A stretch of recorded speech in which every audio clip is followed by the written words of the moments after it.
Stage zero cancer আমরা জানি যে আমাদের শরীরে যাই ক্যান্সার হোক না কেন এক্সেপ্ট ফর ফিউ সাবসাইটস আমরা সব ক্যান্সারকে স্টেজ 1 থেকে স্টেজ 4 এ ডিভাইড করি। মানে স্টেজ 1 মানে আর্লি স্টেজ ক্যান্সার আর স্টেজ 4 মানে মেটাস্ট্যাটিক ক্যান্সার, মানে অন্য জায়গায় স্প্রেড করে গেছে। So what's the importance of stage zero?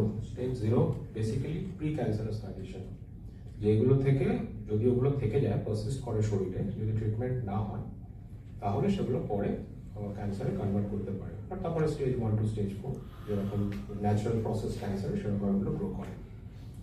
তো স্টেজ জিরো ক্যান্সার কি? যে কোনো জায়গাতেই যেগুলো pre malignant condition irrespective of sight সেগুলো স্টেজ জিরো।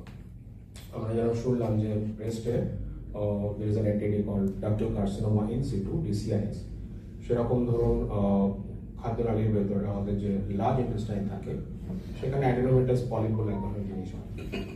ঠিক আছে, অ্যাডেনোমাটাস পলিপ কি? তার মধ্যে হচ্ছে আস্তে আস্তে ক্যান্সার তৈরি হতে পারে। ঠিক আছে, সে ফেজ থাকে, আমরা সেগুলোকে low grade display, high grade display, নানা রকম জিনিস থাকে, এগুলো আস্তে আস্তে করে ক্যান্সারে কনভার্ট হতে পারে। তো আমরা যেরকম পড়লাম একটু আগে, তো basically most of the cases এগুলো খুব একটা প্রমিনেন্ট সিমটমস কিছু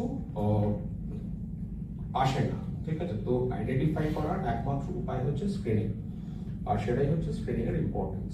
আমাদের অ্যাপোলো হাসপাতালে স্যার একটু আগে করছিলেন যে ব্রেস্ট ক্যান্সার স্ক্রিনিং হয়, লাং ক্যান্সার স্ক্রিনিং হয়, কিছুদিন আগে থেকে আমরা colon cancer, rectal cancer, even stomach ক্যান্সারের স্ক্রিনিং স্টার্ট করেছি। স্টমাক ক্যান্সার স্ক্রিনিং ইনফ্যাক্ট ইন্ডিয়াতে এখন বলতেই হয়, অন্য কোথাও হয় না, কারণ স্টমাক ক্যান্সার ইনসিডেন্স আমাদের কান্ট্রিতে ইউরোপিয়ান কান্ট্রিজ বা ইউএস এর তুলনায় কম, তো যার জন্য স্টমাক ক্যান্সার স্ক্রিনিং খুব জায়গা হয়। তো ধরুন আমি একটা এক্সাম্পল দিচ্ছি, একটা লার্জ ইন্টেস্টাইন আমি যেরকম বললাম যে ধরুন একটা অ্যাডেনোমাটাস পলিপ বা সেখান থেকে হয়তো আর্লি স্টেজ ক্যান্সার গ্রো করতে পারে।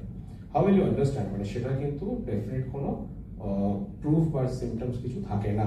তো সেটার জন্য আমরা যেটা করাই সেটা হচ্ছে একটা ফিকাল আকার ব্লাড টেস্ট, মানে স্টুলের মধ্যে ইনভিজিবল ব্লাড আছে কিনা, যেটা কিন্তু স্টুল দেখে সাধারণত বোঝা সম্ভব হয় না। স্টুলে যখন অনেকটা পরিমাণ ব্লাড আসে তখন সেটা লাল বা কালো কালার আসতে পারে, কিন্তু অকাল ব্লাড যদি থাকে সেটা কিন্তু খালি চোখে দেখে বোঝা সম্ভব নয়।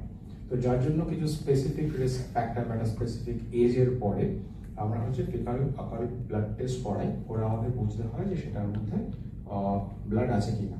এবার ব্লাড নানা রকম মানে কারণে স্টুলের মধ্যে আসতে পারে, ইভেন যদি পেটে কোনো রকম ইনফেকশন হয় ওটার জন্য আসতে পারে।